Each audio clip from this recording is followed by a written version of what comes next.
All right, so how's everything going, Duane? Oh, it's going good. Yeah. So one of the first things I wanted to ask was how, what was it like just growing up in like the 30s and 40s, pretty much,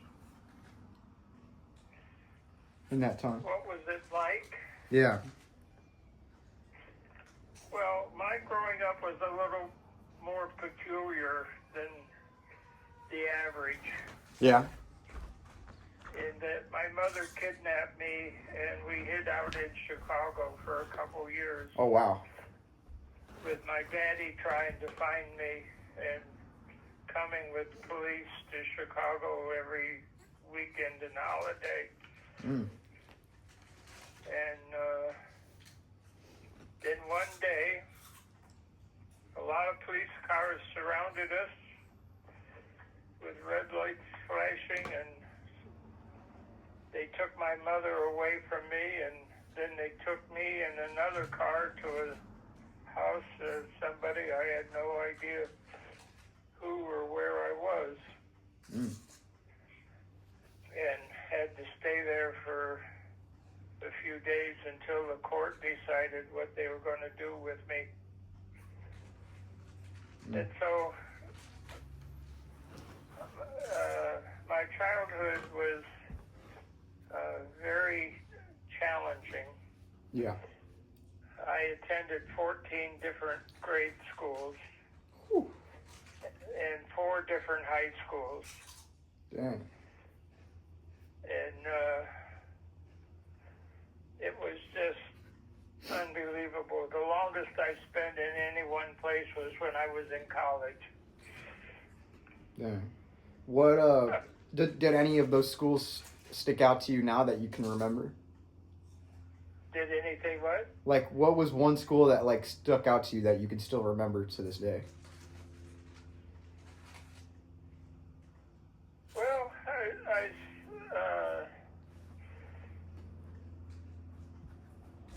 really appreciated Kendallville's elementary, like first grade, Yeah. and that was my time to associate and get back into the community there, you know. Yeah. And so, and then let's see, your Uncle Tom. Do you know Uncle Tom? No. Who was he related to? He was Aunt Rita's son. Aunt Reese's. I don't even know who Aunt Reese's is. I mean, I don't really know that much of the family, I guess. Not like that distant. Not that distantly, I guess. Yeah. Aunt Rita's the oldest daughter of Grandma and Grandpa Heron. Oh. And Okay. my dad, Everett, is the second. And then Aunt So that's Marie wait. So that's my grandma's sister then, right? and Aunt Betty. Yeah. So, but if it's Grandpa Heron's oldest daughter, that means it's my Grandma Karen's sister, right?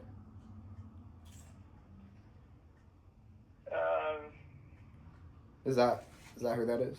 Aunt Reese? No, let's see. You're talking about Karen, Yeah. your grandma? Yeah. It would be her aunt. Oh. So it's And their. Everett is her dad. Oh, okay. And so this Reese is the sister of Karen's dad.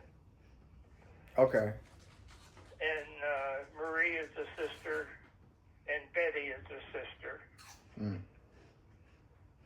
And Tommy was staff sergeant in the Army, and he and I developed a friendship in the elementary grades.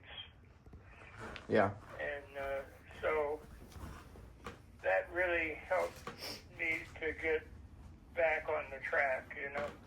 Yep. And we were off and on together until he graduated high school. And then he went in the Army and I lost track of him, and then he died of a heart attack in Okinawa. Oh wow. When he came out of Vietnam. Mm. Yeah. So he was a sergeant in the army? Yeah. Yeah. Uh-huh. Yeah. Mm. How many of our relatives were in like just in the military in general, like that you know of? Oh. You had ancestors that were in the Revolution. Whoa. The War of 1812.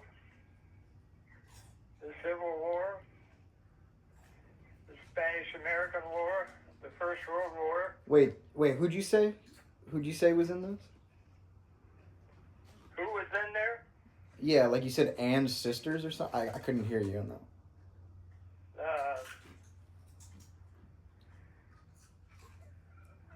The Civil War, the First World War, the Second World War, Vietnam. We had. I've got so many records of relatives that served in all of those wars. Oh wow. How do you have records that go back to the Revolution, like that far back? Well, it's just a matter of going to libraries and getting official records off the data that they have, you know. Mm. And then, but how would you be able to find out? Like, how would you know that those? I mean, was it difficult finding those specific people that are related to you? Well, as you study the history of the family, that's how you come across it, or you read it in their obituary or something that they served at a certain time, you know. Yeah. What was it like? What was it like meeting people who were like who from like the 1800s? Like I'm sure you probably met a lot of people, especially back then, who were from like the 1800s, which just feels like a super long time ago. Like what was that like? Yeah. Yeah. Yeah. It was really fantastic. Yeah. And the family was very cordial and interested in helping with anything that you wanted to know or that you were trying to learn about. Yeah. And they would do anything and everything they could to, or tell you who to talk to get the information that you were looking for, you know? Yeah.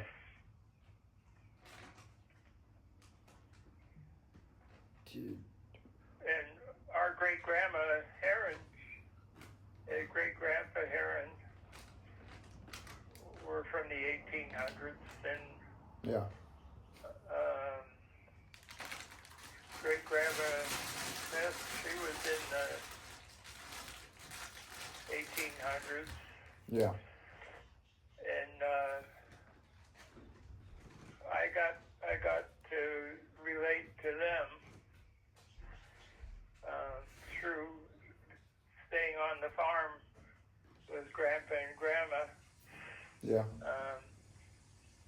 And they would take me to meetings or make me aware that a meeting was going to happen where we were, so that I would be available to talk and listen. Mm. And one of the most impressive was Odessa Smith, who's your great-great-grandma, and she had 13 children. Whew. And she was paralyzed. My grandmother, Orpha, said she never saw her mother stand up or walk except one time, and their house was on fire. Wow. In 46 years, that's the only time she ever saw her mother stand up and walk. So that's your great grandma? That's your great grandma too. Well, that'd be my great grandma. Right? Yeah. And so was she like she was probably born in like the early 1800s, probably. She couldn't use her fingers; they were paralyzed, among other things. And the way she moved from room to room, she sat in a rocking chair, and she just went from one arm to the other arm and made the chair rock and walk. Mm. And that's how she got from room to room in the house. And I was always amazed, like when she was reading the Bible on her lap, she used scissors to turn the pages of the Bible, and she never cut a page. Mm. I just couldn't believe it. Yeah. And she sewed so many quilts and did so much of creative things that people love to do. And but she used the scissors to push a needle through the cloth and then to pull the needle and thread out the other side of the cloth and so on. And just using scissors instead of her fingers for all of that. And so how did she, if she wasn't able to use her fingers, how was she able to use the scissors? So that's how she used it. She could put her fingers in the holes, you know. So her fingers couldn't move themselves, but probably her shoulder and her arm could move her hand, which held the scissors. Right. Yeah. Yeah. Yeah. And they wouldn't be going in for cutting purposes. Yeah. So that it was, the fingers always went in from the top of the holes, you know. Mm. So you said that we have pictures. Sometime your grandma probably has some with great grandma, and she was a Penn. Her maiden name was Penn, Penn, and she always claimed that she was related to William Penn, the governor of Pennsylvania. But I could never prove it. I couldn't find any tie between the families. Yeah. But I did. William Penn had a brother, John Penn, who lived in Maryland, and that's where our Penn family migrated to. And there were a lot of the family born in Baltimore and in that area of Maryland. Yeah.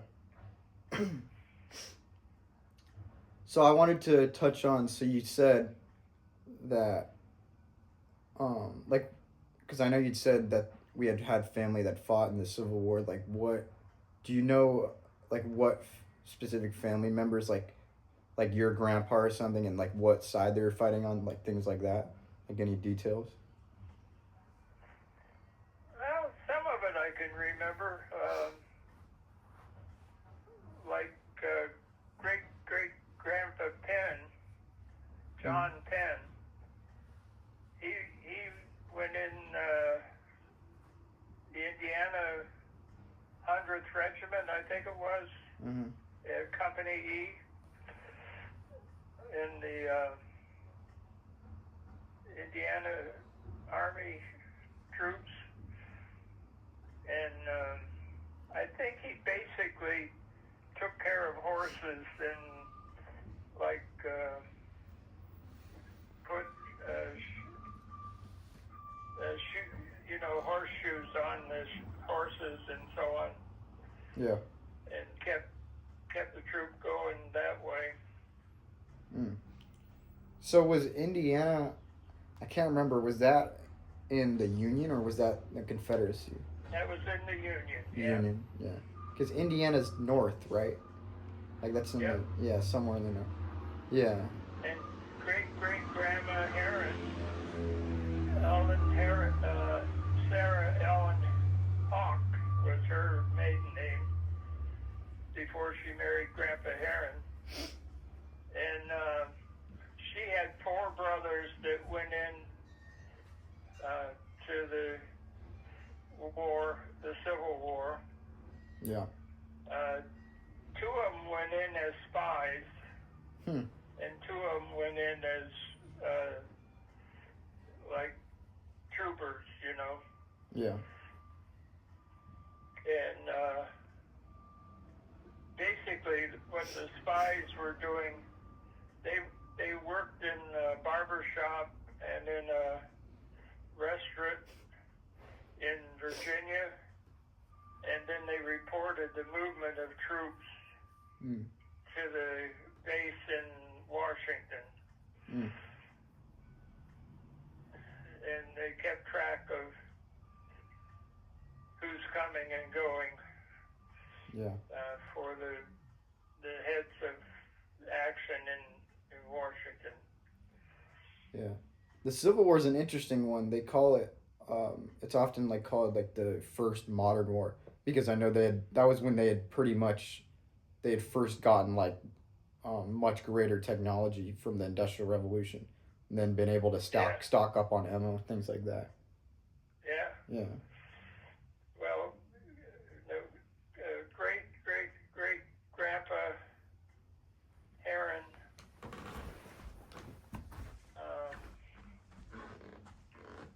He also was in the Civil War from Indiana, and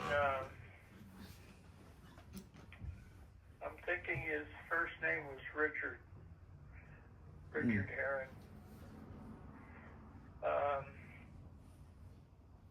And he was a farmer, and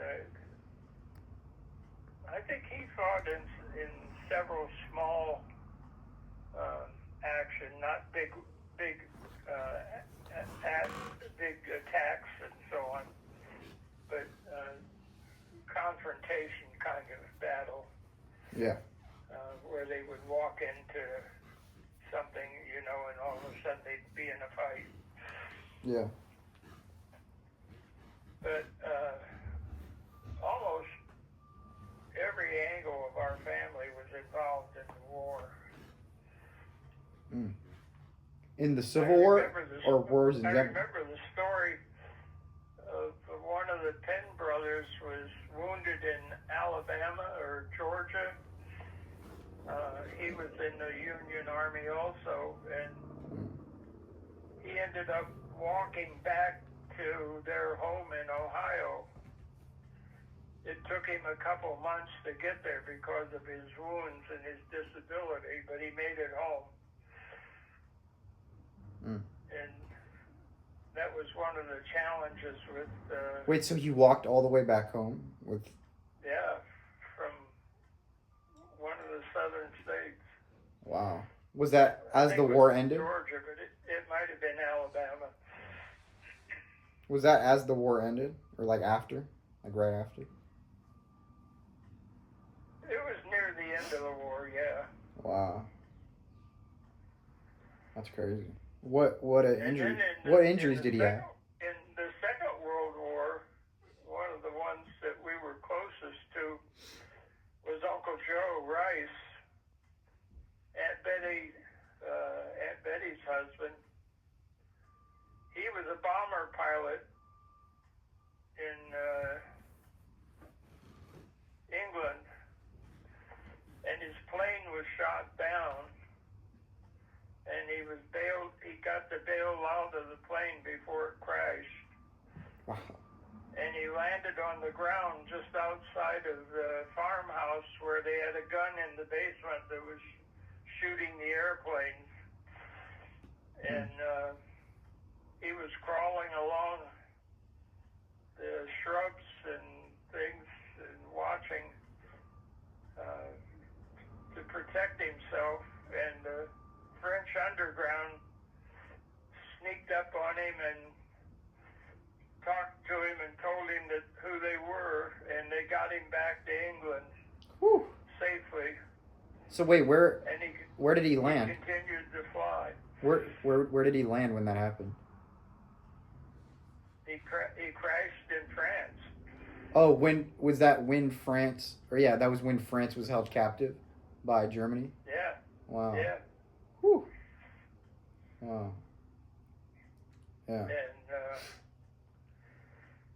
he had a lot of stories to tell. Yeah. It's interesting. World War II is pretty fascinating to me because it's almost like obviously you had Hitler doing terrible things with the Holocaust and stuff, but it almost seemed like the main reason that everyone was against him, or all France, Britain, the US and stuff, was because he was pretty much doing the same thing that all those European powers were doing to Africa and Asia, and colonizing all those countries. The only difference is he was doing it to more powerful countries, and he was doing it to Europe. I thought that was the most interesting thing to me. As soon as you do it, as soon as it happens to them, they don't like it very much. Yeah. Right. Yeah. Yeah, not near as nice. Yeah. Yeah. Yeah. Yeah, that's wild. And so he came back and told you guys that's he was able to tell the tale, pretty much. Yeah. He lived to tell the tale. And then his son went to Vietnam. Lynn. That's a cousin of mine, and be a cousin of your mother or your grandmother. Lynn really has had a lot of difficulty health-wise since its return from the war. Mm. And he's doing okay. He's still alive? But he can't do a whole lot. No, he's physically very limited. Is he well, he has to be much, I imagine he's got to be older than you. Is he in his 90s or what? Late 90s or something? No, he's younger than me. Really? I'm 90. Well, I thought you're 89 and you're turning 90 later this year, I'm right? 89. Yeah. Yeah. Lynn is, I was probably 15 or more years older than him. Well, you were born, what? I thought you were born in 1935 or around there, right? 36. Yeah. 36, yeah. So when the war was going on, you would only be a kid. How would he fight in the war if he was younger than you? No. He wasn't in the Second World War. He was in the Vietnam War. Oh, so different guy. Different guy than the other guy you're talking about, right? Well, Lynn, we had other cousins that were fighting in Vietnam also. Yeah. And in Korea. Yeah.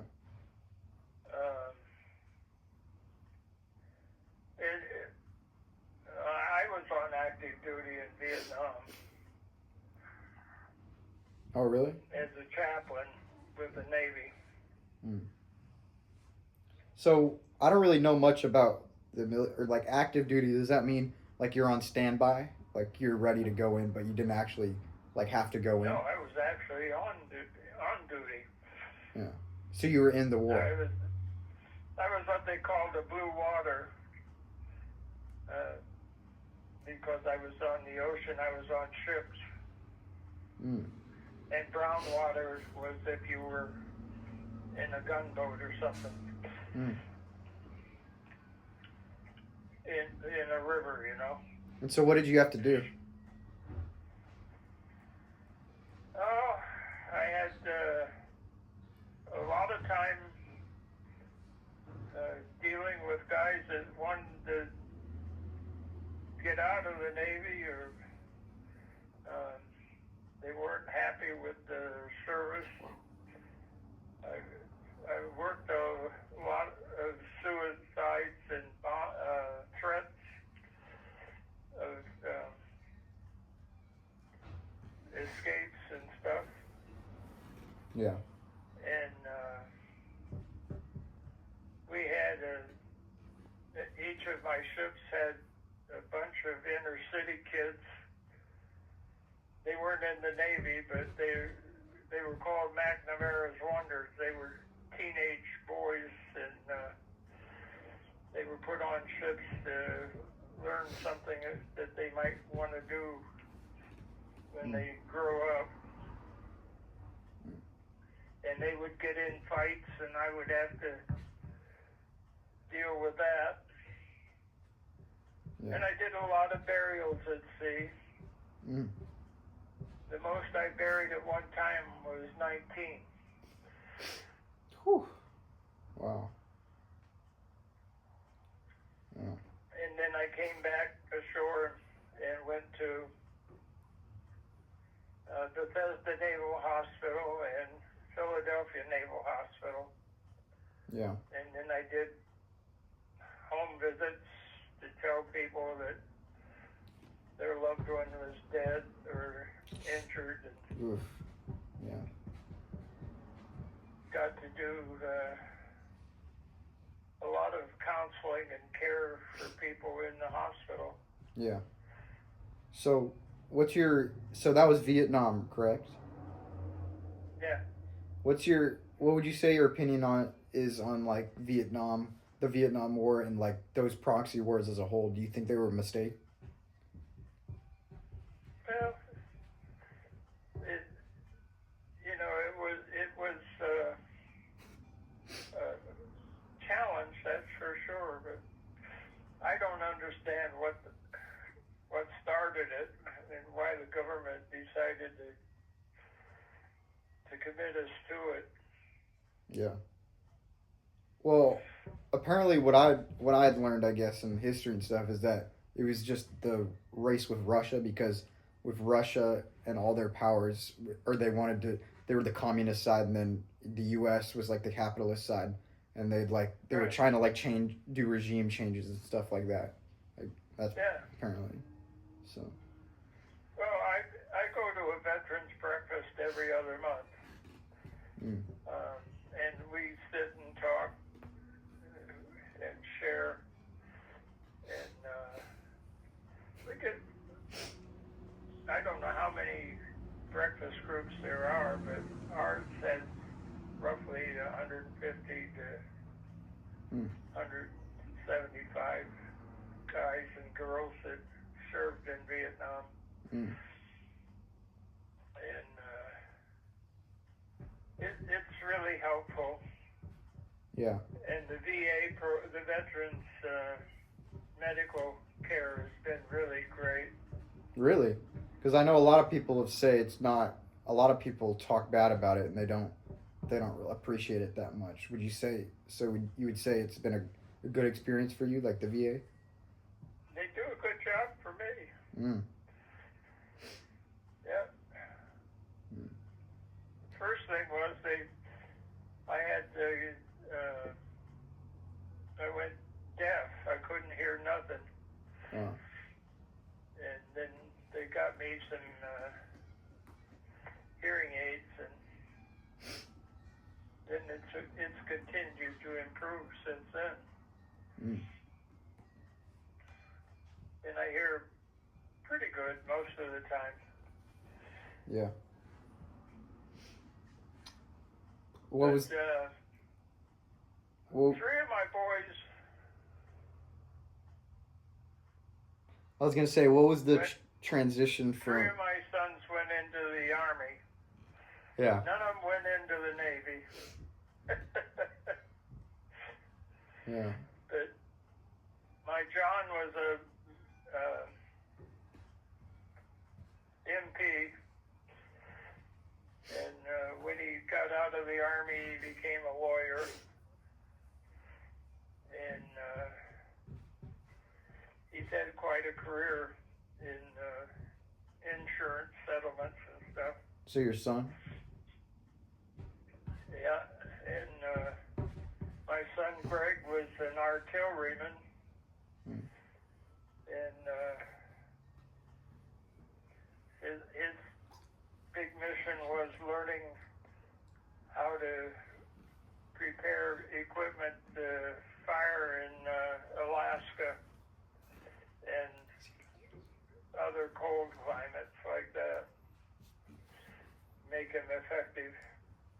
Mm. And then my youngest son, Jason, he's still in. He's got 30, 31, 32 years in now, and he's an Army medic, and he flies a Black Hawk helicopter into emergency zones. Okay. So yeah, that's not just your typical medic. That's some next level stuff. Well, he does. It's amazing what he walks into and takes care of. Yeah. Yeah. I mean, not many people probably fly Blackhawks for He's their... going to retire in October. Oh, yeah? How old is he? And he just got the Honor Medal of St. Michael. Oh, yeah? They awarded that to him at a banquet last month. Hmm. So what's the award of Saint, or what's the Medal of St. Michael? What is the significance? It's an honors medal. Hmm. For his service. Yeah. And there was a gun that was passed up through the Heron family. Yeah. From the 1800s. Mm. It was our great-great-great-great-grandfather's gun in 1830, I think it was, 1828, something like that. And where did he live? In Ohio. Mm. And then he moved to Indiana. And Grandpa Arlo had that gun and the powder horn and the mold to make the shells, or not the shells, but the bullets for the gun.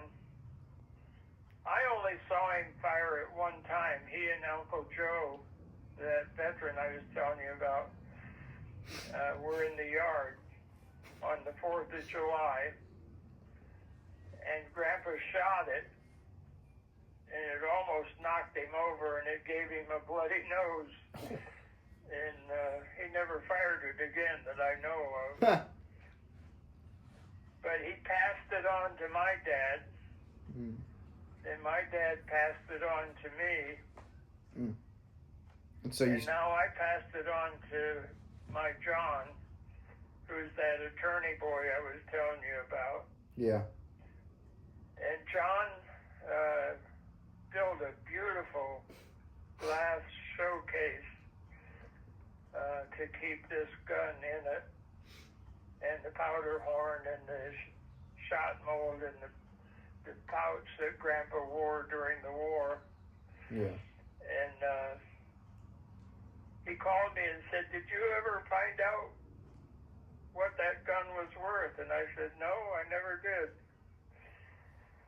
He said, "Well, I did." And he said, "It's worth about $8,000. Wow, yeah, I'm not surprised. Yeah. I said, "Wow." Mm-hmm. And he said, "But Dad, that's not the best, the most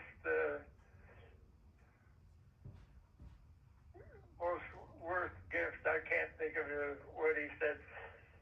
He said the powder, the mold to make the shells is worth over $20,000. Wow. Because they didn't save them. People never kept them.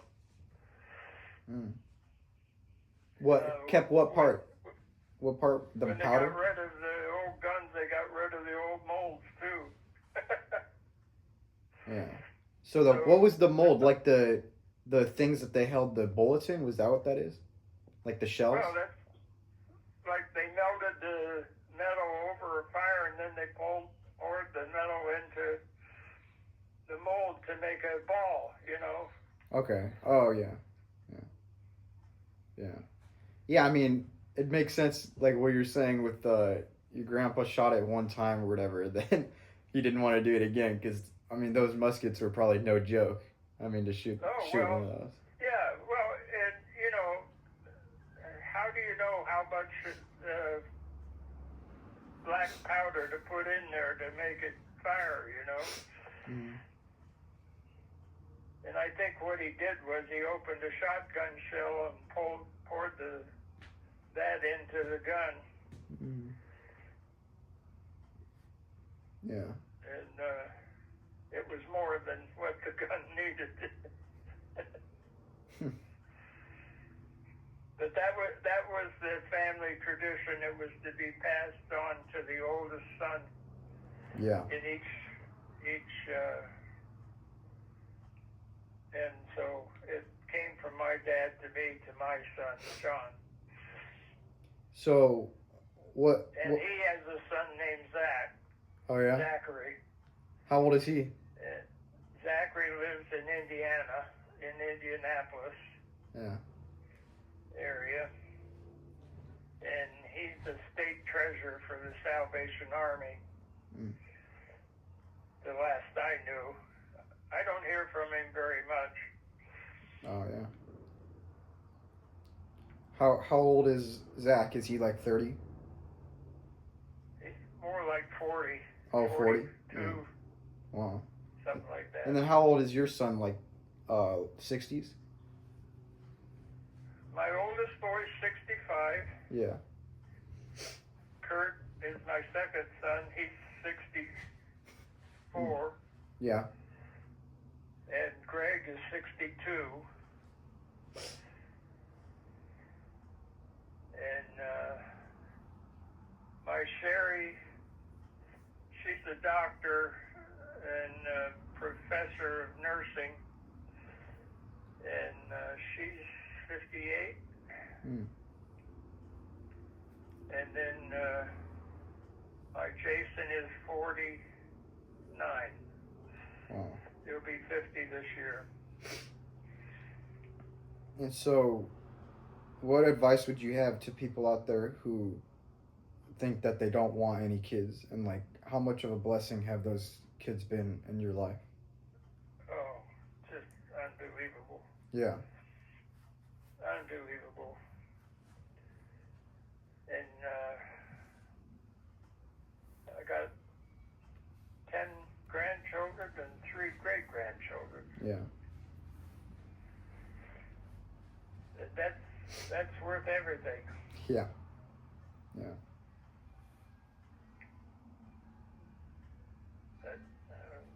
Going through a challenge with some of the health issues in the grandchildren. Oh yeah. Like what? Like what? We can keep trying to make it better. Mm. Like what kinds of health issues? Well, I got a grandson who's a pediatric cardiologist at one of the largest children's hospitals in the country. Mm. And he's just been diagnosed with a rare kind of cancer. Oof. Yeah. And it's really going to be a challenge. What? He can't do his work as a cardiologist for at least 4 to 6 months now, while he's in treatment. Mm. Does he seem to be okay? Is he gradually getting better or worse? Would you say? The last I heard, it's getting worse. Oh. And how old is he? We just buried another one of our nieces. Whew. My sister Charlene, her daughter Sherry. Oh, yeah. Died of cancer last month. Heard about that, yeah. Yeah. Yeah. What was? Yeah. And we spent time with your grandmother at that funeral. Yeah. Did you enjoy spending time with those people and like meeting up with everyone? Oh yeah. Yeah.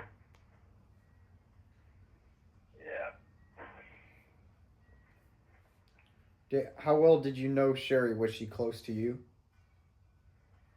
Not close, but I knew her and enjoyed her. She was always a lot of fun. Yeah. Yeah, I mean it's difficult because it's like so much of the family. I mean, including you, like, but like so much of our family, I guess. Yeah. It's just I'm saying because since everyone lives so distant, like everyone lives in different states. It's like I don't really know like most of my family. I feel like. Yeah, well, it's kind of hard when you're on the other side of the country. Yeah. Yeah. Yeah. It's like I know people who have like who will have like they have super large families. They have like 200. They have gatherings with like 200 people, and it's just like I can't relate at all to that. Usually, like my family gatherings at most are like 10 to 15 people. Uh-huh. Yeah. Yeah. Yeah. Well, we used to get into some pretty good gatherings at Aunt Marie's house before she passed away. Every summer she would have the family come together, and there'd be a good number of us, 80 to 100 or something like that. Wow. Yeah. And it was fantastic to have that time and see family from out in California and Oregon and Texas. And they came from all around, Yeah. Minnesota. That was a great time. It really was. Yeah. Yeah, what advice would you have for someone like me? I mean, I take inspiration from people in my family, like you, or like you were saying, your grandma who had like, or someone who had like 13 kids. I think it was your grandma you were saying, or someone. But I just look at that and it's just like, I definitely want to have a lot of kids in the future, possibly double digits. Like, what advice would you have for someone like me who wants to have a lot of kids? Well, it's a challenge. Yeah.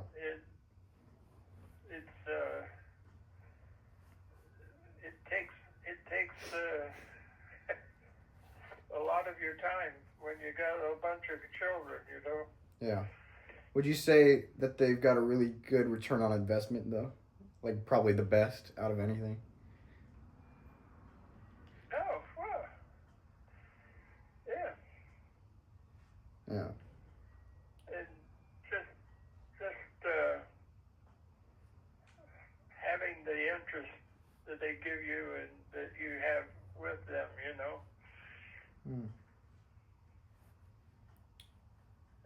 Especially, I didn't do so good on the older kids as I do with the younger son. He's closer to me and spends a lot of time with me. Yeah. And it just blows my mind how many times he tells me he loves me or he's so proud of me or I've done something that he is grateful for. Yeah. And he made me bawl on Father's Day. He was so kind and generous to me, He made you bawl? What does that mean? And I cried. Oh, yeah. Yeah. Yeah. Yeah, for sure. Yeah. Yeah. Yeah, it's interesting. He's in Austria today. He'd be there he's in a business meeting for a couple of days. Yeah. And he travels a lot. He's the Army medic. And I think of all of the places he's been and all the things he's been involved in. And one of his fancy stories, he was in Dubai on his way to the capital of Afghanistan, and he was changing planes, and the military came out and handcuffed a bag on his arm and told him that was for the command that he was going to in Afghanistan, and that he was to keep that on his person until they took it off from him up there. And when he got to Afghanistan, they told him, "You probably don't know what this is, right?" And he said, "No." He said, "That's our payroll, and that's over $3 million."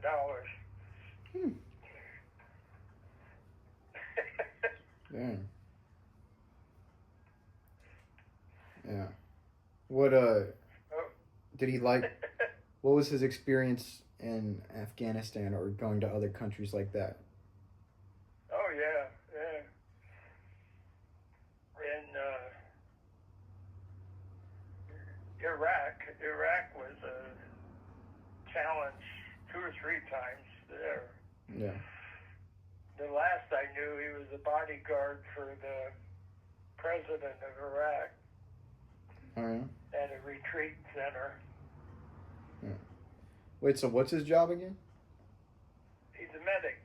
Oh, that one. Yeah. There's so many different ones to remember. It's like, I don't know.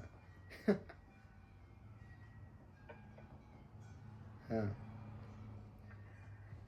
But it's an interesting history. The guy has just done so much. Yeah. And he does it right here in town. In fact, Sunday afternoon, there was an alarm for a house across the street from us, and he come tumbling out of his truck and walking through the yard up to that house. The man there had lost consciousness, and he was just there to see if he could help him, you know. What city in Pennsylvania do you live in? Keenan? Is that close to Keenan-O-N. Is that close to Ohio? Right on the Ohio. Oh. Yeah. We're right on the border. So it's probably close to well, yeah, because I know when I was in Quaker City in Ohio, it only has like 300 people. It's like a super small town or whatever. And they live like right next to like almost on Pennsylvania too. Yeah. Pretty close by. Well, we have 300 people here too. Oh yeah, so it's also a pretty small place. And Amish, a lot of Amish. Oh, so it really is like countryside, like where my aunt lives, pretty much. Yeah. Yeah. Interesting. And one of the main stories of this community was this is where troops came to get on the trains to go to battle in the Civil War. They marched them down from cities and put them on the trains here in Enid. Yeah. And one of the fun things about this is people, after a while, they said to me, you know what this name really stands for? And I said, yes, I do. It's in the Bible. And they said, no, it's not. I said, yes, it is. They said, you show it to me. Enid Valley. So I showed them where it was in the Bible. Yeah. And that's where the well was that Jesus gave water to the woman. Bible has it with an A, Yeah. E, instead of just an E.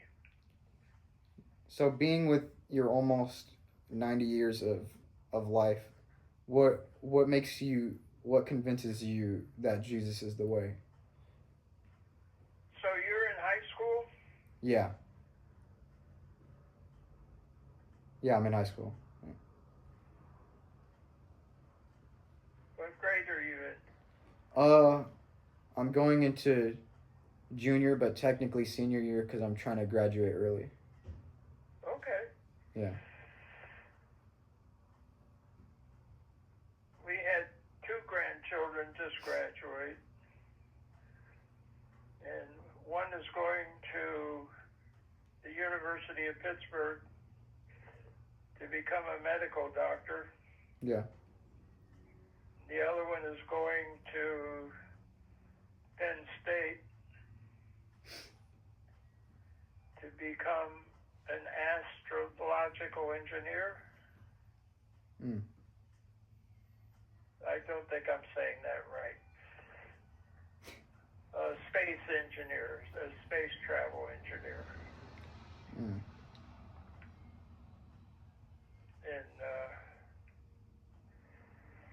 so they both have good plans, I think. Well, did you hear my question? Like, how does that relate to what I was asking? Did you hear me?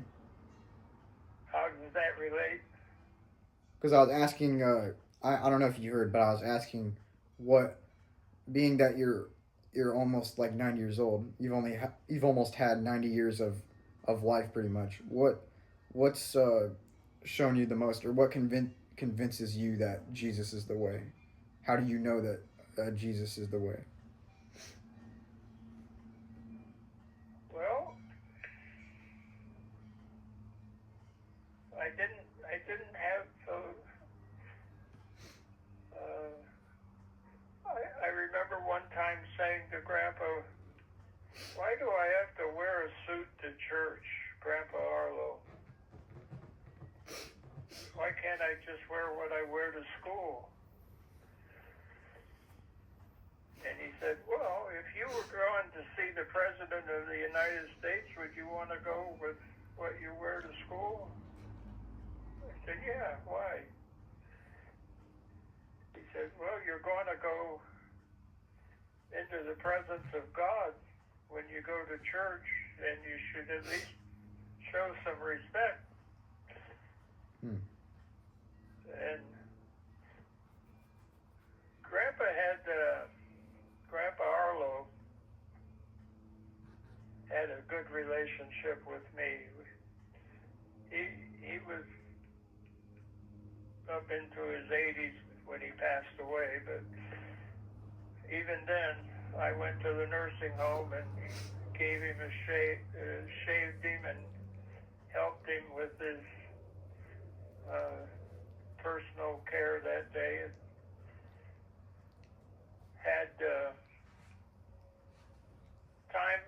one time he was in a real bad automobile accident, near death, and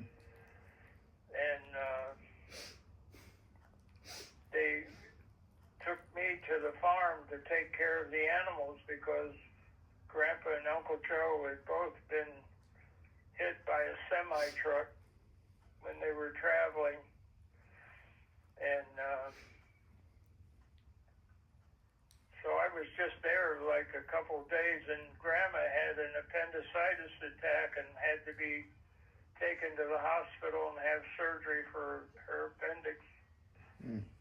And so Grandpa's sister and her husband came to help me with the farm animals and to watch over me while Grandma was recovering from her surgery. Wow. And I worked on, I was 12, 13 years old when I was doing all that work on the farm. Yeah. To take care of Grandpa when he came home from the hospital. Wow. and he had a near-death experience. He saw the light of his life getting dim, and like it was going to shut down. And then he heard my dad praying, and he said the light got brighter and brighter the more Dad prayed. Wow. And so that he said, that's how I got to come home to be with you, is because your father prayed for me. Yeah.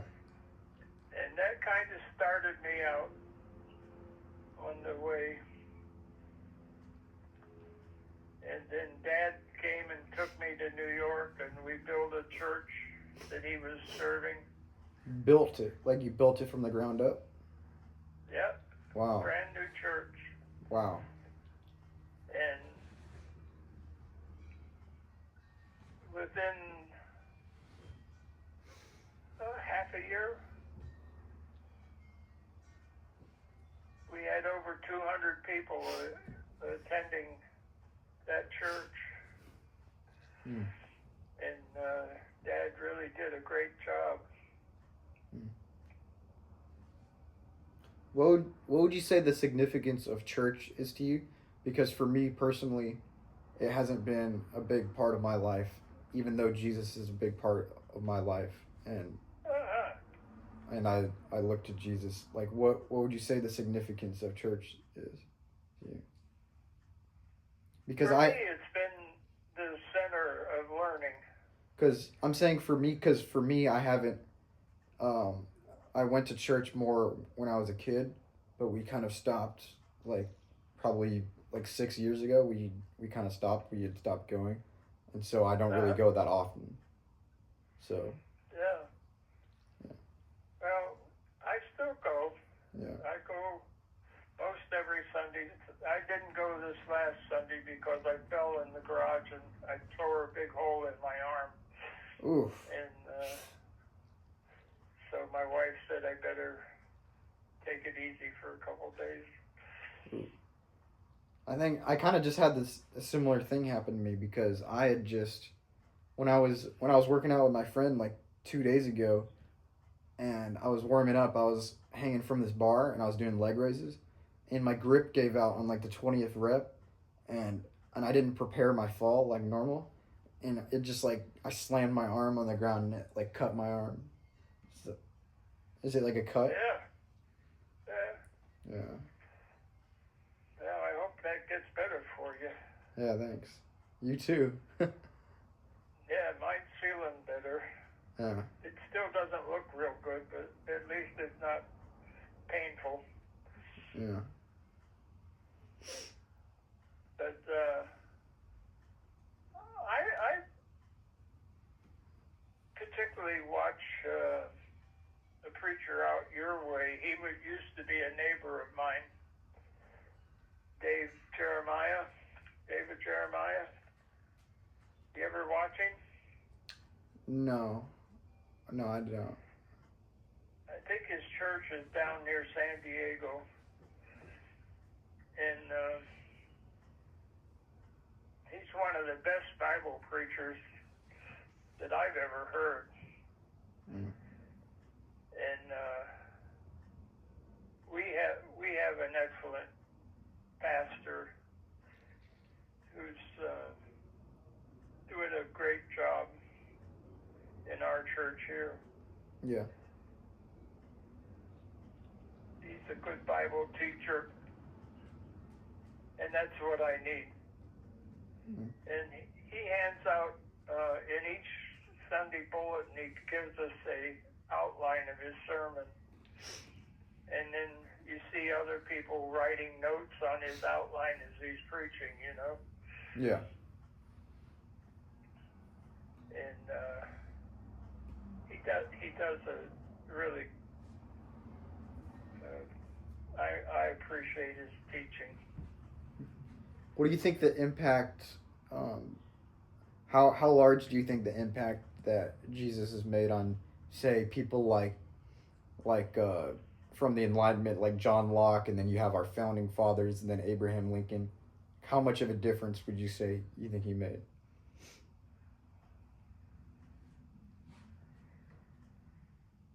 No, I think they had a faith that wouldn't quit, you know? Yeah. And that was one of the things I was reading. Let me pull this book out.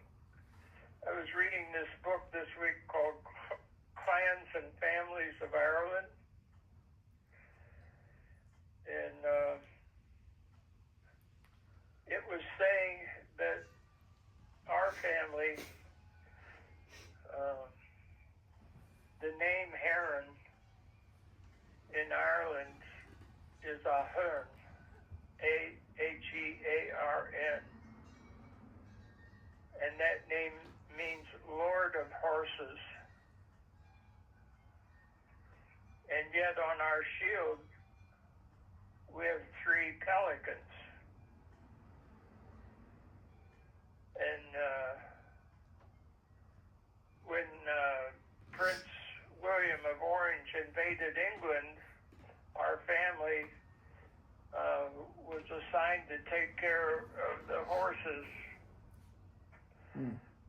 And the prince so appreciated what the family did, he gave us a castle in Northamptonshire. And interestingly enough, the name of the castle is F-O-R-D, Ford Castle. So, and the Heron family still lives in it. So when in Northamptonshire, England. And so when was this? How long ago was this? In the 1600s, like 1624, 1630. Wow, that blows my mind. I don't know. I was like, I'm not even making this up. I was thinking like 1600s, like for whatever reason. I mean, that makes sense, I guess. Yeah.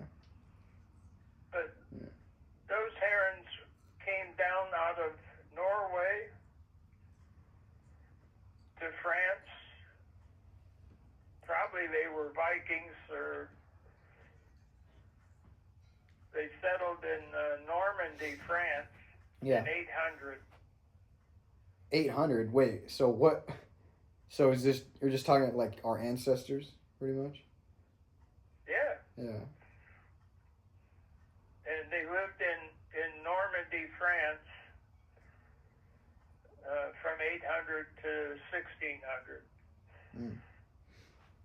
And then they got religious when the Reformation occurred with Martin Luther. Yeah. And they were Calvinists in their beliefs, and they were Huguenots, and they were getting persecuted and really not welcome. And that's why when William left, they went with him to get out of that Catholic area that they were subject to so much persecution and pressure. Yeah. What do you think the significance is of Martin Luther, and why do you personally not follow Catholicism? Well, I've had a fantastic experience with the Catholic Church. And the times that I spent working in missions with the Catholics, they were very, very cordial and gracious people. Yeah. And the Archbishop of Quebec said, "You come to Canada, I make you a priest." And I said, "But I'm married, I have children." Yeah. And he said, "You come to Canada, I make you a priest." I said, "Well, thank you, but I think I'll stay on the Protestant side." Yeah. But he and his brother mission, and I was learning to beg and to care for people that needed anything that you could get for them, you know.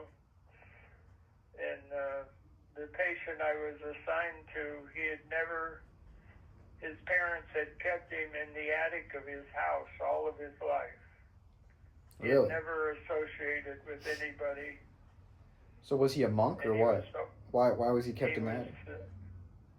He was a hermit life in the basement of the monastery where I was serving.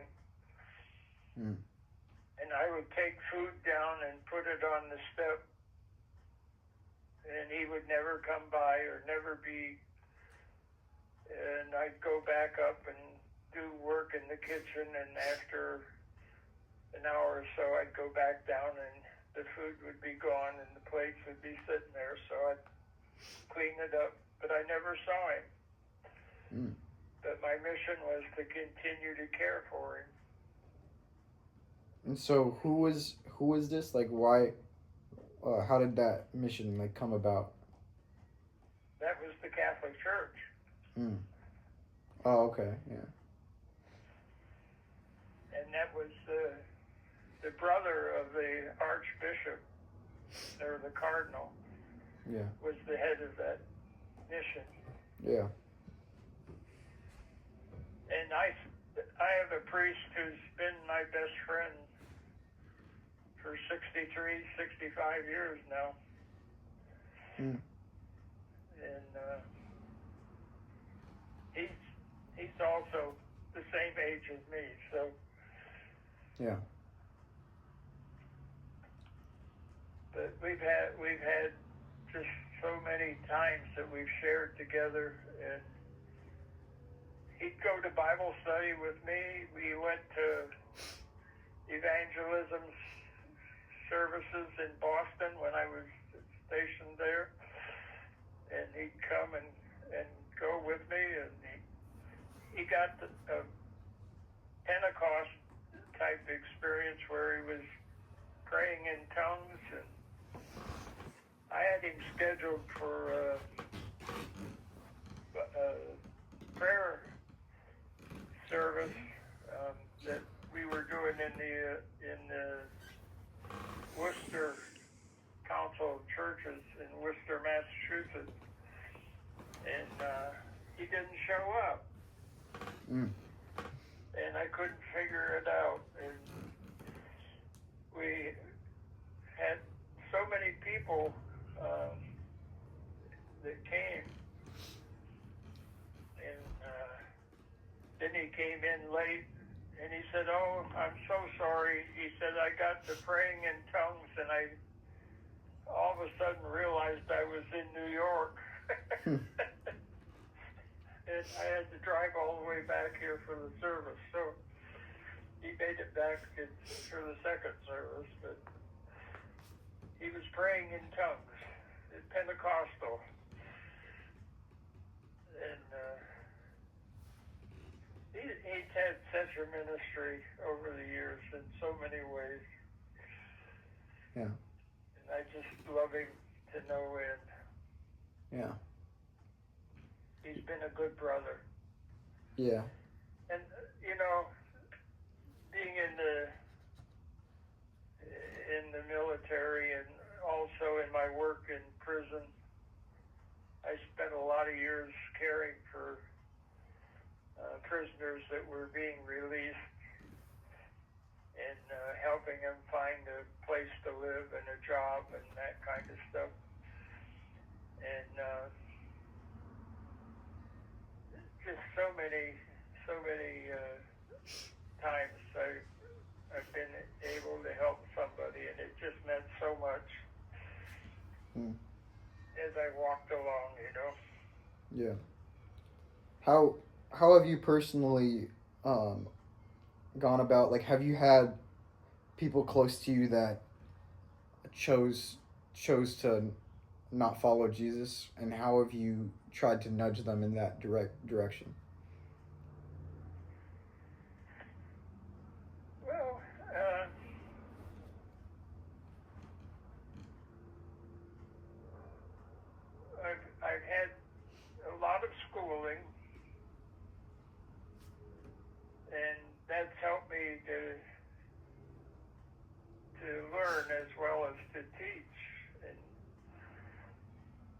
worked in community ministry. I've worked in hospital ministry. I was in charge of a mental hospital as a chaplain, and I was working particularly with people that had mental illnesses and were having all kinds of different kinds of experiences. And it was quite a training experience. Yeah. And then I worked in a nursing home business and cared for people that were dying and going through end-of-life experiences. And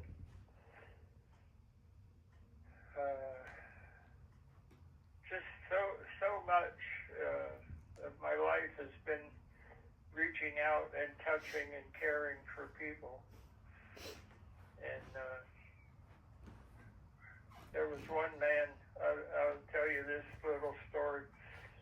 He'd been in prison for 40 years, and he was going to be set free. And so I agreed to take him into our community, and I found him a place to live and arranged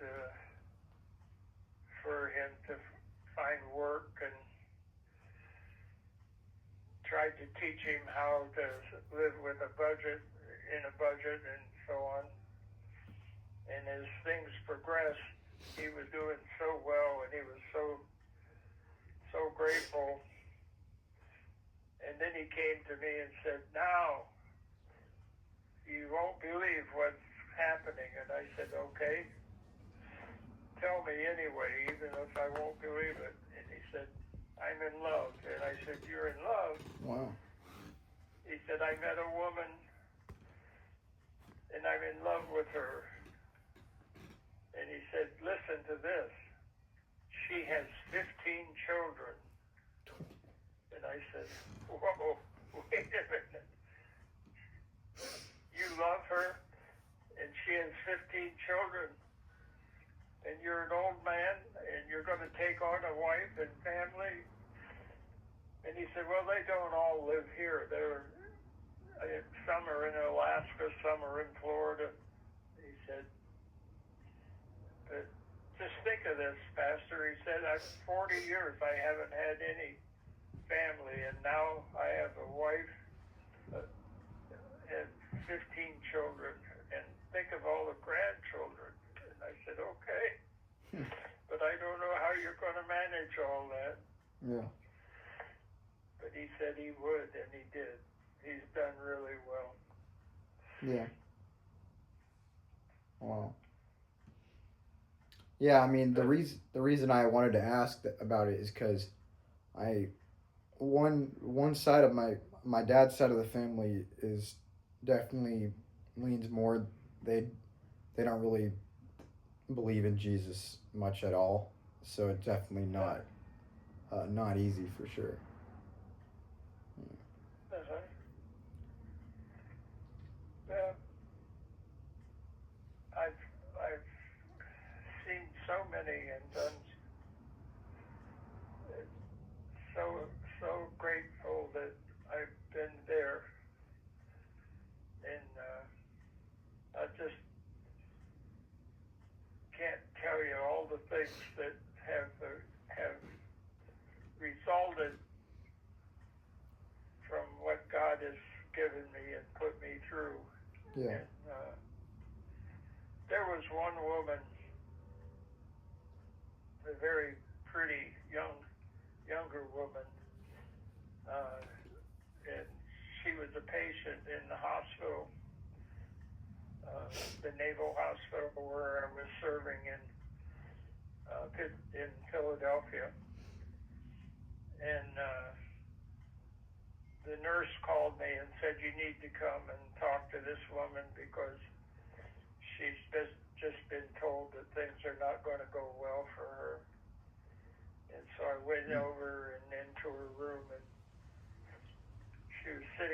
side of her bed, and she was weeping, and so I tried to talk to her and see what was going on. And we talked for a while, and we prayed together.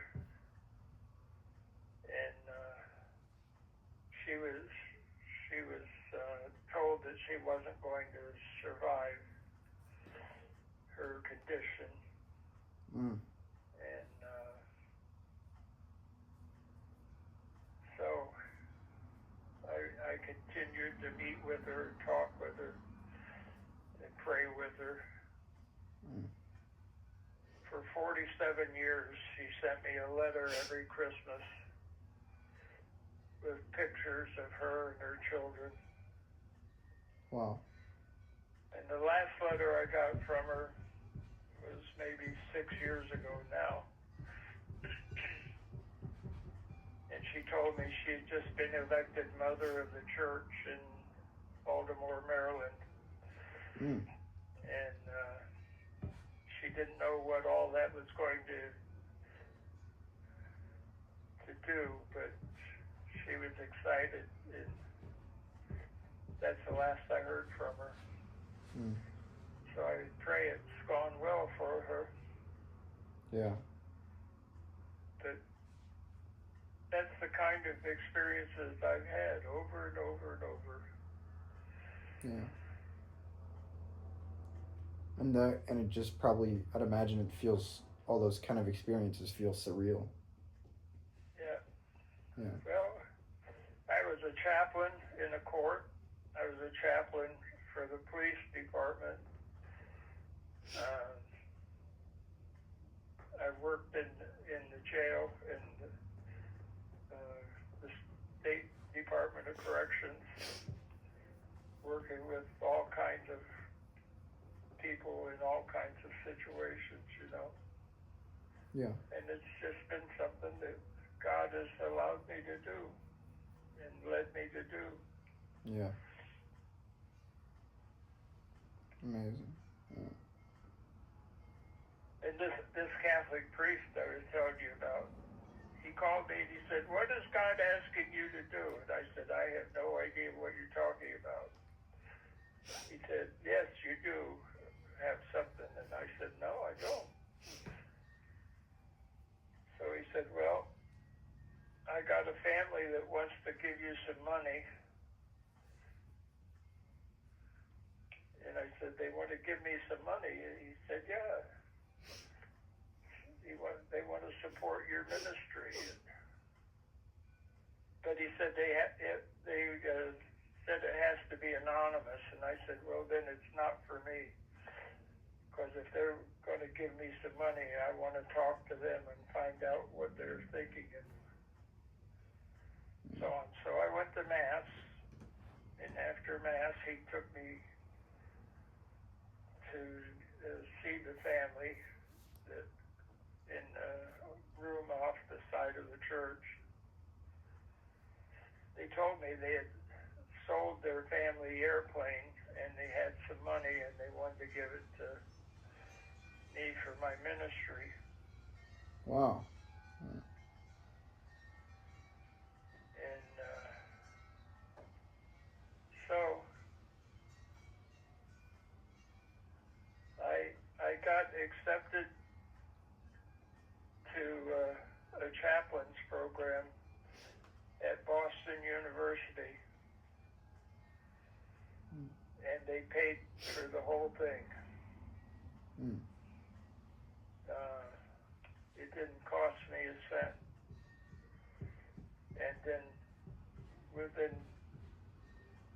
a couple years after that, I got finished in 67, and in 69, the government called me to become a chaplain in the Navy. So chaplain meaning with you like preach the gospel, or what? Like what would you do? Yeah. Mm. Oh, that makes sense. That 7 battleships. Yeah. And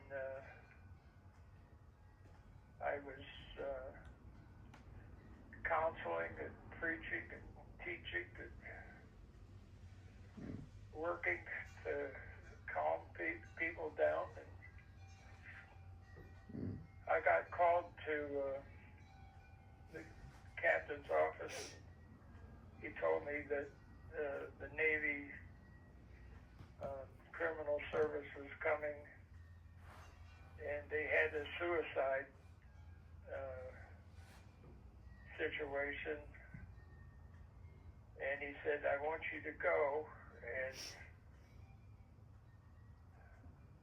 see what you can do. He said, just be careful. So when I got there, I saw all these policemen with rifles and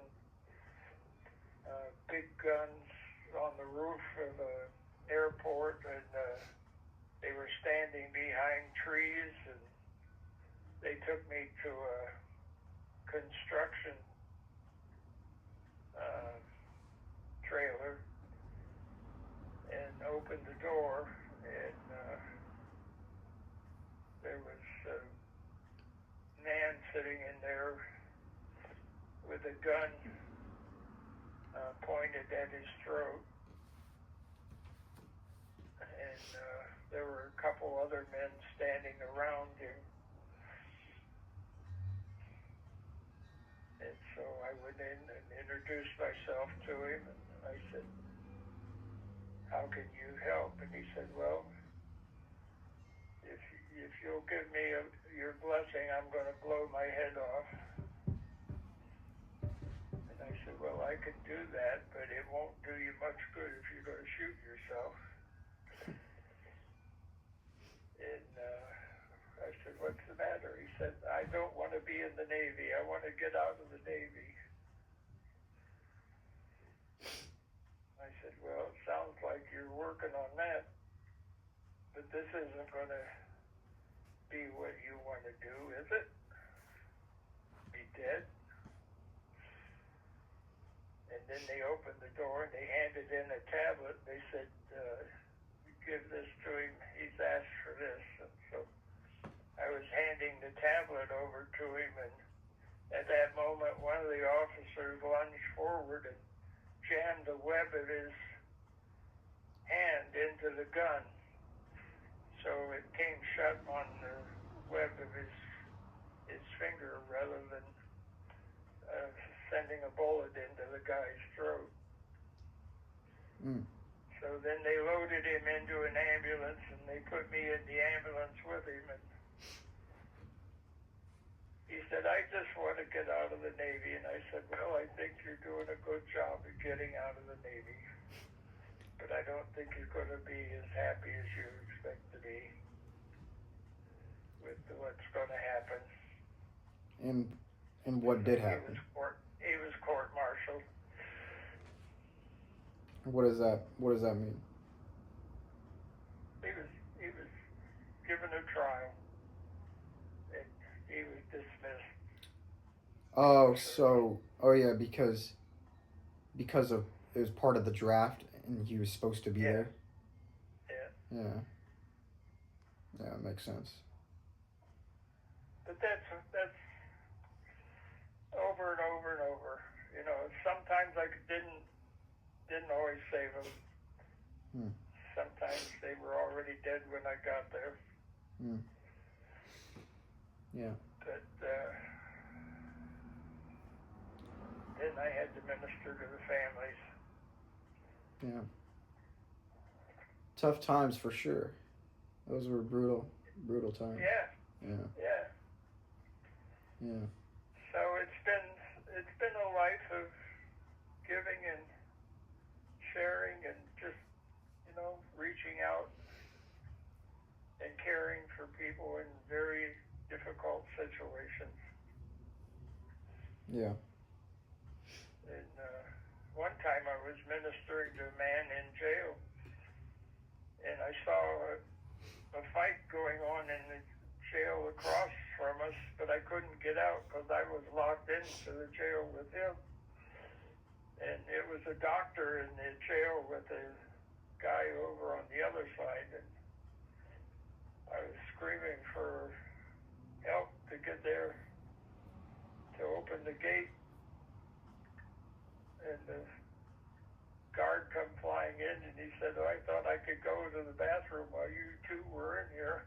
Huh. Yeah. I said, well, sometimes you can and sometimes you can't.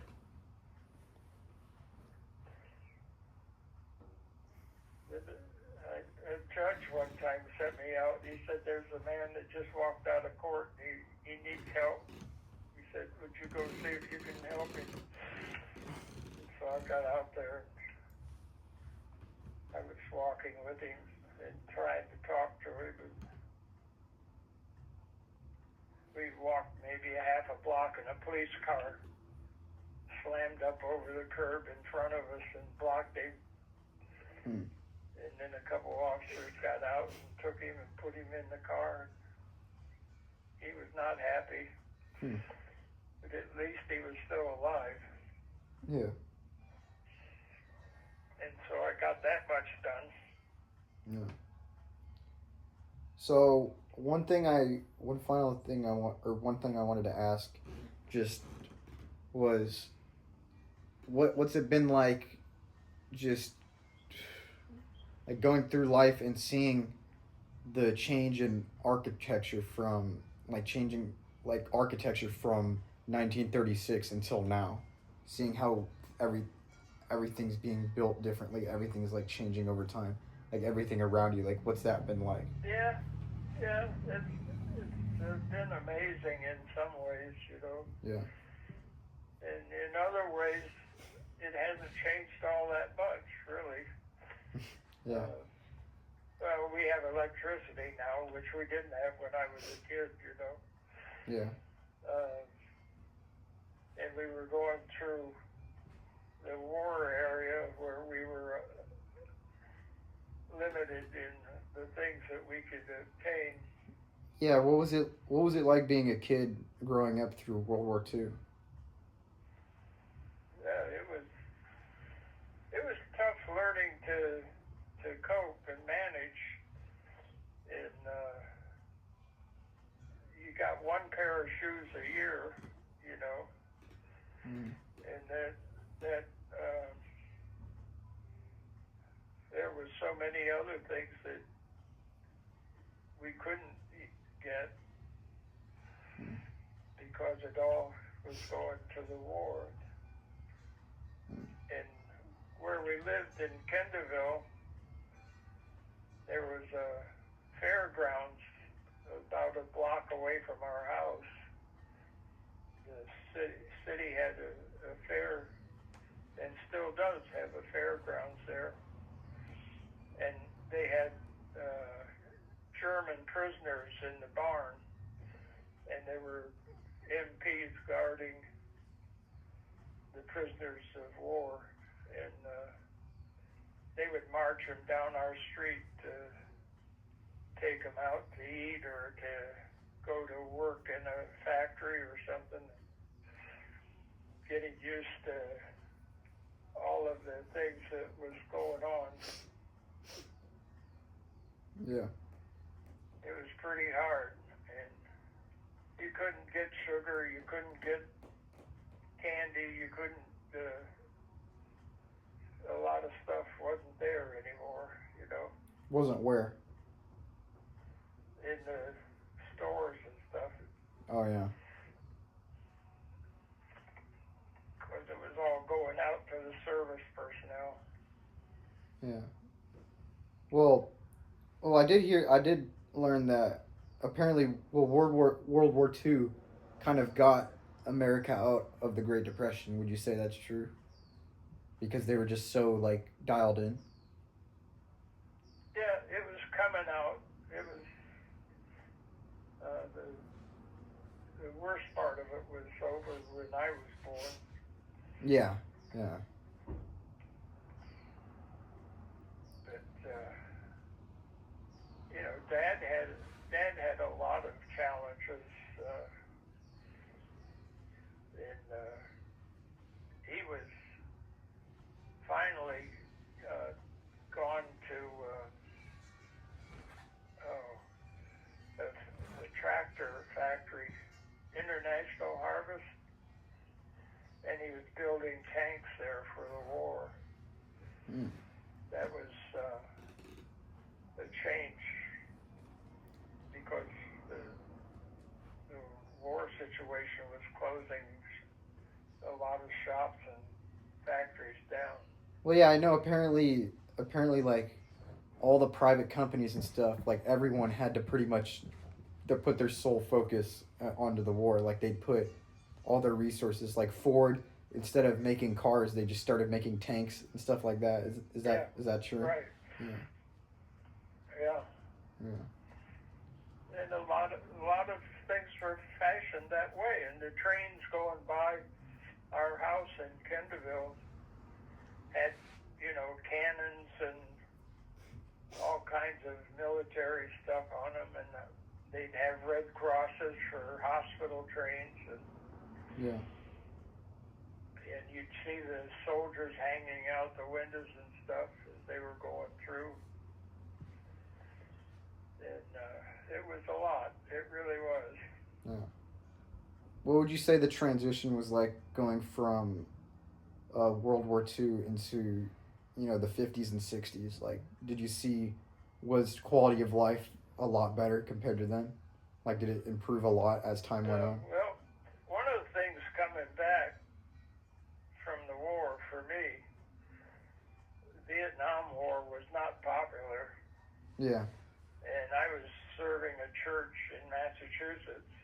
And people were picketing the church before services with anti-Vietnam signs and stuff. And they would stand with their backs to me when I preached and so on. And a lot of people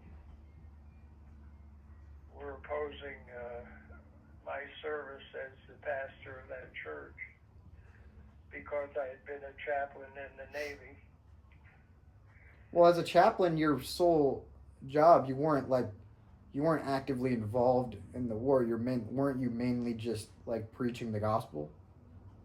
Yeah. Yeah. Yeah.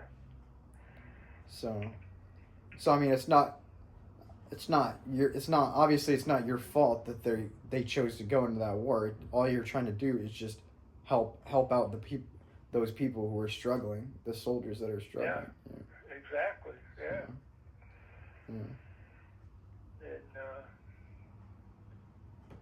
then right during that time was the school balance thing where they ended up taking the school that served my community, the students from there, and taking them into the inner city and bringing the inner city kids out to our school, which didn't work well for anybody because the kids were not available to do gym programs and stuff because they had so far to travel from school to home, And so why did they do that? What was the reasoning for that? Was that part of the desegregation? Like, what are you talking about? Part of the adjusting of race. Yeah, so the desegregation, right? The inner city kids were brought out to our suburb, and our kids were taken to the inner city. And so then there was nothing. You couldn't have any after-school programs or anything.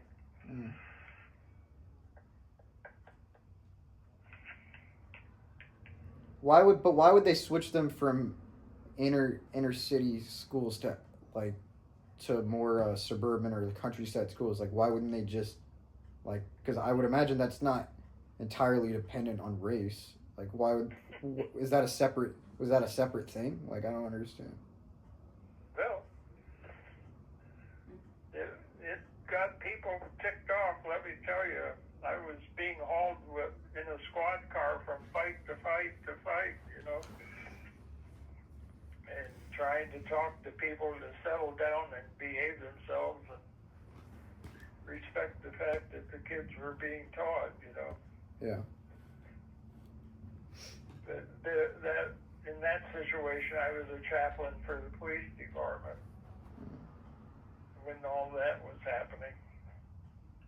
What was your experience like? Speaking of desegregation and stuff, especially since you were born in the 30s, like what was it like, or what was your experience growing up with, you know, obviously we had segregation and Jim Crow laws and stuff like that. Like, Yeah. like what was it like living through that? Like, did you see it firsthand? Like, was it a big thing? I didn't see it firsthand. It was obvious from all of the stuff on the television and radios and stuff Mm. that people were struggling with some of it. But Was that because it was mainly in the South and you were in the North and it was less of an issue right, up north? yeah, Okay. Indiana, Yeah. country towns in Indiana weren't really harassed that much, you know. Mm. Yeah. I don't think we even had a black kid in our school or anything. Mm. Yeah. No, but I'm saying, well, but were the schools that you were at in that time were they segregated still, like before the '60s when they had like passed the Voting Rights Act, stuff like that? Like, what Well, were your schools segregated? the ones that I attended, we didn't have any black people in our community. Mm. Um, that was more in the metropolitan areas, you know. So it was mainly just because they just weren't in that area rather than just like actually having segregation laws. Yeah, it wasn't really an issue where I was raised. Yeah.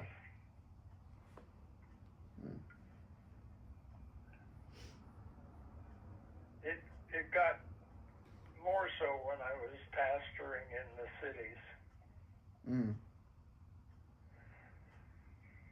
More In so, Boston, more so that you got to. in Boston, in Springfield, Massachusetts, Yeah. Hartford, Connecticut. You know, Mm. So it was more so. those were more uh,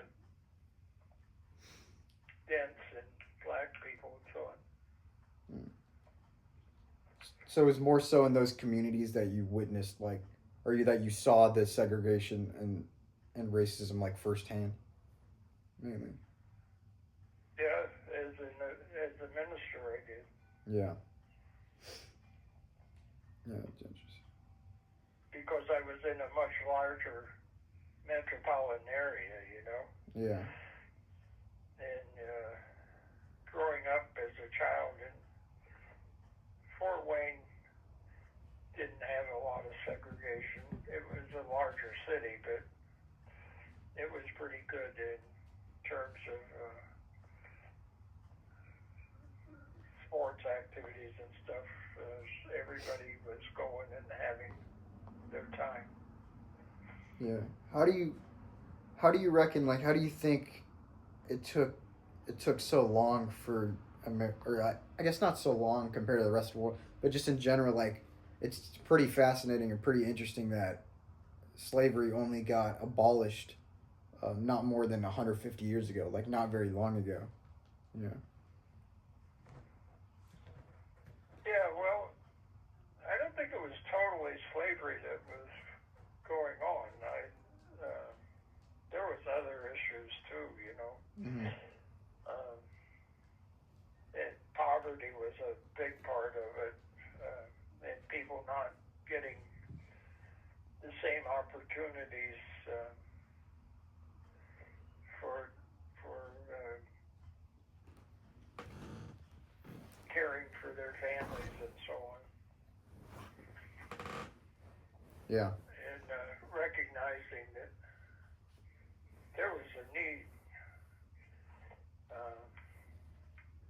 because, like I said, you know, slavery wasn't an issue anymore, except from the description of what people were trying to remember and remind everybody of.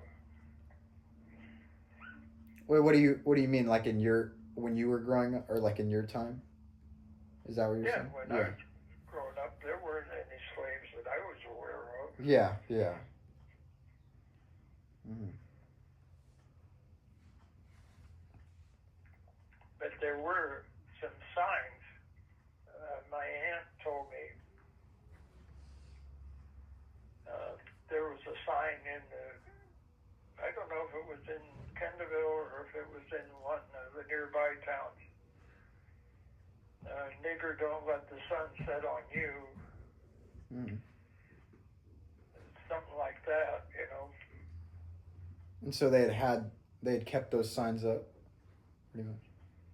Yeah, somebody had that sign, and that would be distressing. Yeah. Yeah. You're not welcome in this community, in other words. And so, wait, so that was that in your communities? Because I thought you said mainly in your areas it wasn't as much of an issue, but that was still, those signs were still up. No, it wasn't a lot of an issue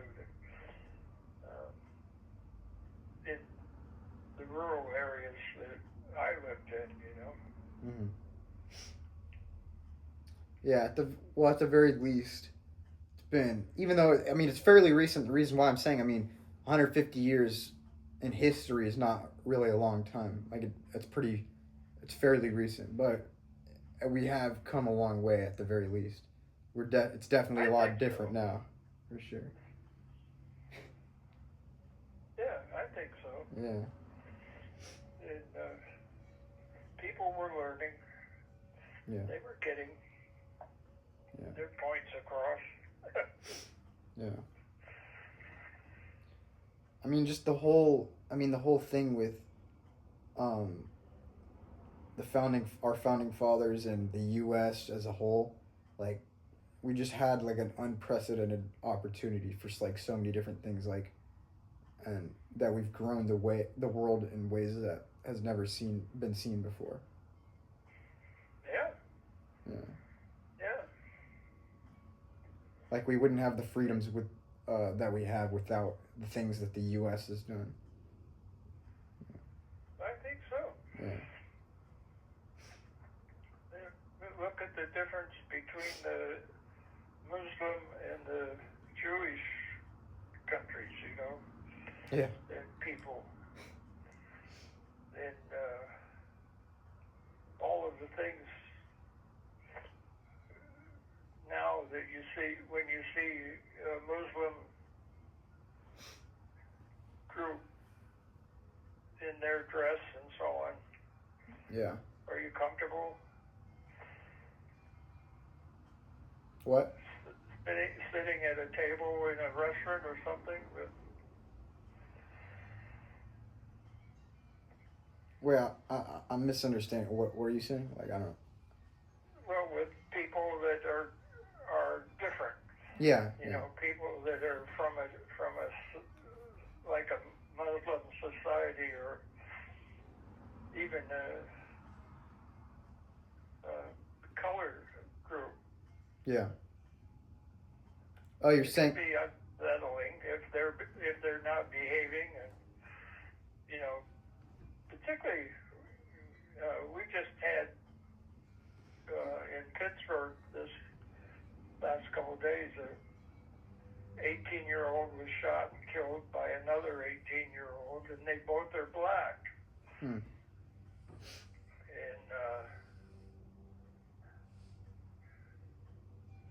they were at a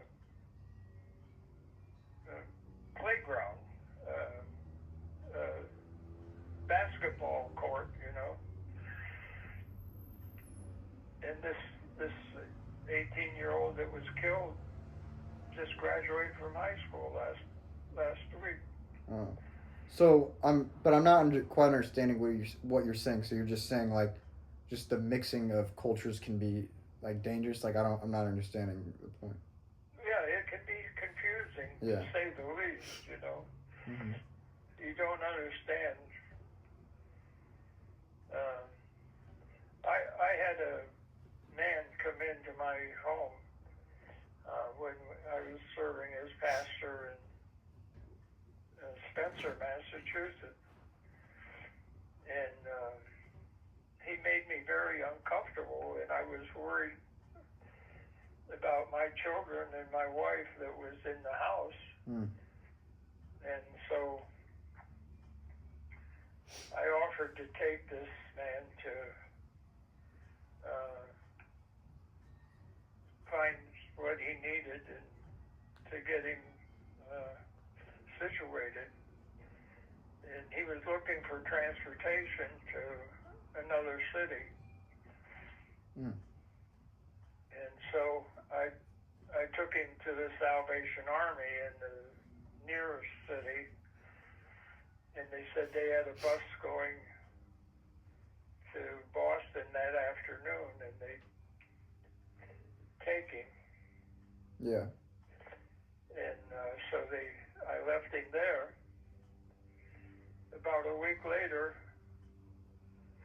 the chief of police, and another officer in my town was shot and killed by this man. That I got out of there the week before. Wow. He came back.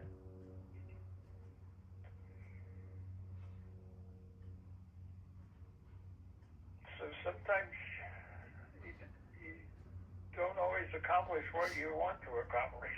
Yeah. Yeah. So one last thing before we wrap it up, I was gonna ask is, so I know I'd heard that we have in our family tree we have people that go back to the Mayflower, correct? Okay. Is that true? I don't know. Because that's what my mom had told me. My mom had told me that. Yeah. So do you know anything about that? I'm not aware. I know of several people that came on several different boats. Yeah. I don't know specifically any of our family on the Mayflower. But we do have family that fought in the Revolutionary War, like you're saying, right? Yes. Yeah. Can you think of any in particular?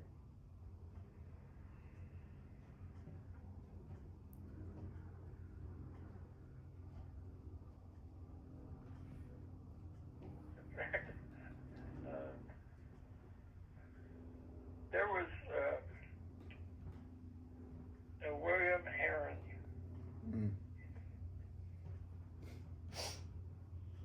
He was born in 1760.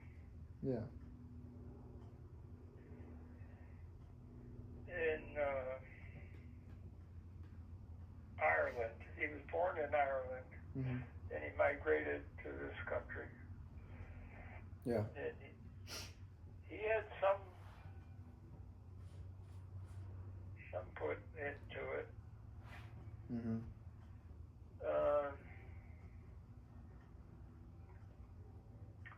He was a school teacher,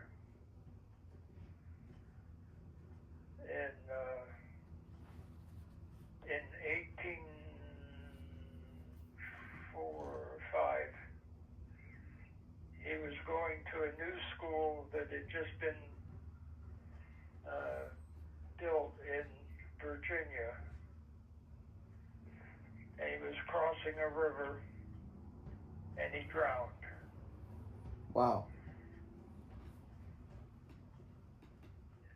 And his minister came to the court in the community where he was drowned, and identified his body and told the story of his service. Mm. And when did he drown? What year? I think it was 1805. Mm. Dang. He was on his way to his new assignment. Mm. Yeah. And it was in Virginia.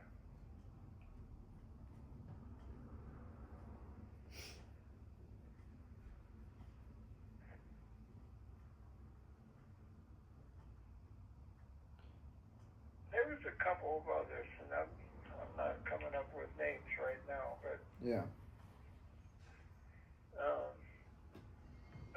one of them was my wife's great uncle, Constitutional Convention in Philadelphia. Hmm. And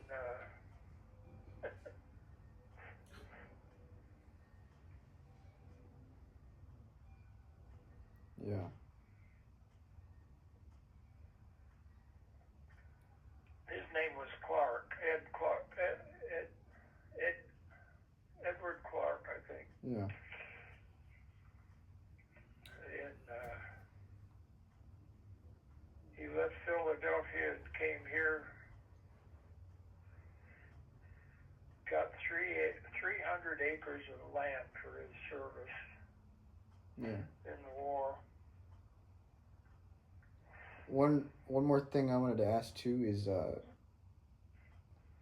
oh yeah, so you're, since you're Karen's brother, then your dad was also my great grandpa Heron, right? Everett Heron, I think. Right. Everett? Was that his name, Everett Heron? Yeah. Yeah. And so what was he like? Did your grandmother tell you about the memorial building they're doing at the nursing home where he died? No, she never told me. Yeah, they're building like a chapel, a prayer chapel, or a small social hall, and it's named Everett Earl Heron Memorial. Yeah, the reason I want to ask is because I think he died in 2004, 2005, around there. 2004, yeah. August 23rd. Yeah, and so I'd never really gotten to meet him because I was born in 2009. My mom talked a lot about him. So what was he like as a person, and what do you remember about him? Oh, he was fantastic. Yeah. Even at his death, your grandmother and I were spending. I was there from 9 in the morning till 9 at night, and your grandmother came at 9 at night and stayed until 9 in the morning. We were with Dad every day the last 6 weeks of his life. Yeah. And he was just so caring and so precious. Yeah. In so many ways. And again, his whole life was given to caring for people. He was a great example for me because he was always visiting, and he believed that a homegoing minister made a church-going family. Yeah. And he was always helping anybody and everybody he could. Yeah. He loved music. He played great instruments like the saxophone and the organ and piano. And he had tremendous talent of singing and doing anything and everything that you can imagine. Yeah. Caring for people. Yeah. What was it? So when you were a kid, were you growing up, or did you live with my grandma and Everett Heron? Like, did you guys all grow up together? Well, I was only there a couple months, and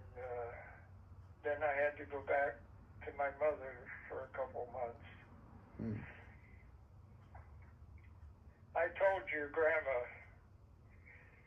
I shared her room when I come, but she never really was comfortable with me being in her room when she was like a year old, you know. Mm-hmm. And she'd stand on the side of her crib and watch me and watch me and watch me.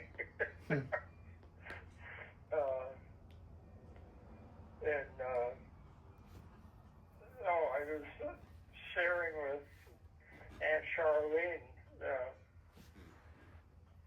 at Dad's house. We had a water tub that we got our baths in, and Charlene would be the first one because she was the baby.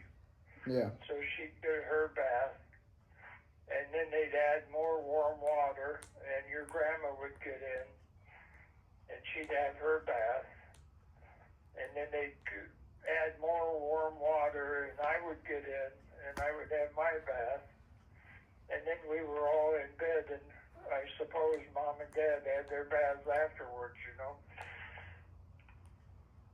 But Dad made me a radio with an oatmeal box, and he wrapped a wire around the oatmeal box, and then he had a crystal that I would slide along the wire, and I got 2 radio stations. One was WWVA from Wheeling, West Virginia, and the other one was KDKA from Pittsburgh, Pennsylvania. But I couldn't get, we were living in Fort Wayne at that time, and I couldn't get any of Fort Wayne stations. All I got was those 2 stations, but I would lay there and listen to that crystal radio, and Karen would be standing in her crib watching me the whole time, you know. Like, what are you doing? What are you doing? Why are you doing that? What's it like? What was it like just making the transition from, I know I had asked about architecture, but just simply just from the 1930s to now, like the technology difference, I mean, must be like astounding, like to watch that happen in front of your eyes, you know, so rapidly. Yeah, it's becoming more of a challenge. Because I'm getting older. Yeah. My computer crashed a couple months ago now. Yeah. And I still can't get it going. I've lost all of my, my daughter-in-law came and started me on a new mailbox, so I'm writing to a couple of my kids and some friends, but nothing like I used to. I had so much communication with so many people. Yeah, just to be clear, I mean, you're cool with me posting like this video online, right? Like that's what it is. It's like a podcast episode, right? Well, as far as I know. All right, cool. Yeah, sounds good. What? What's so funny? No, I'm totally clueless as to what could possibly happen with that, but I trust you. Yeah, it's just, I pretty much, this is like episode 18. You're the first one that I did it like on a call, but because you're so far away, but it's pretty much just what I've been doing. What a podcast pretty much is I record videos with my phone. I record, I'll do conversation with my friends or other people, like stuff like that. And I just post it online. That's all it really is. Yeah, simple as that. Yeah. Well, I don't know nothing about it, so. Yeah. Maybe.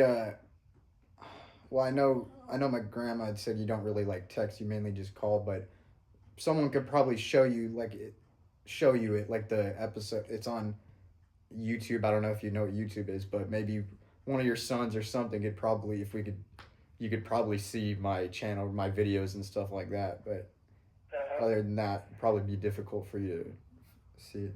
Yeah, well, it's the way life goes. Yeah. So with our final message, what would you say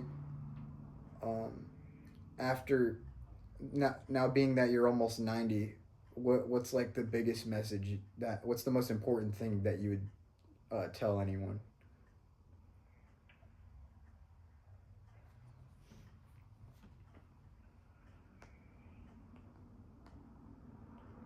Well, be there.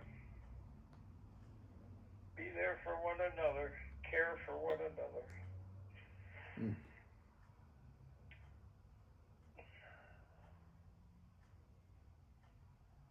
It's a challenge that comes from the scripture for me. Mm.